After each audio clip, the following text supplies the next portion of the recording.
Hello friends, कसे आहात सगळे? मस्त आहात ना? तुम्हा सगळ्यांना माझा नमस्कार आणि माझ्या चॅनलवर तुमच्या सगळ्यांचं स्वागत आहे। तर पहा, शेणाने तर मी सारवलेलं आहे अंगण। आता पुढची जी स्टेप आहे तर ती आहे, कोकणामध्ये पूर्वीपासून ही परंपरा चालत आलेली आहे की शेणाने सारून झाल्यानंतर त्याच्यावरती प्रत्येक सणासुदीला कणा घातला जातो। जसं आपण अंगणामध्ये रांगोळी घालतो, रांगोळी काढतो, तशाच प्रकारे ही एक परंपरा आहे की तो कणा काढला जातो। तर हा कणा म्हणजे चुना पाण्यामध्ये थोडासा मिक्स करून त्याला थोडंसं प्रमाणात त्याचं पाणी बनवलं तर मग 3 बोटांनी हा कणा वेगवेगळ्या डिझाईन्सने आपण तो काढायचा असतो। तर ही एक प्रकारची रांगोळी आहे। कणा म्हणजे एक रांगोळी आहे जी कोकणामध्ये पारंपरिक चालत आलेली आहे। तर पहा, हा पूर्ण अंगणात मी कणा घातलेला आहे आणि मी कशा प्रकारे कणा घालते ते पहा।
तर हा पहा मी कणा कसा घातलेला आहे सुंदर।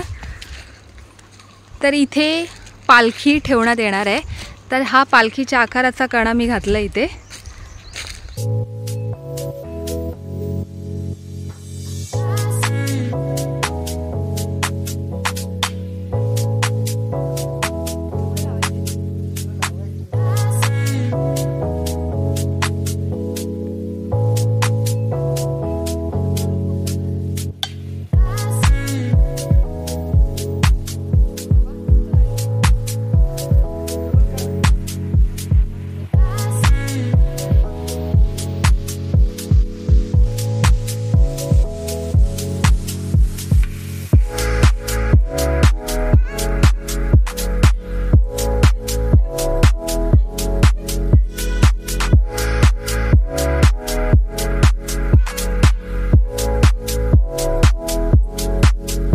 तर मी हा जो कणा घातलेला आहे तो तुम्हाला कसा वाटला?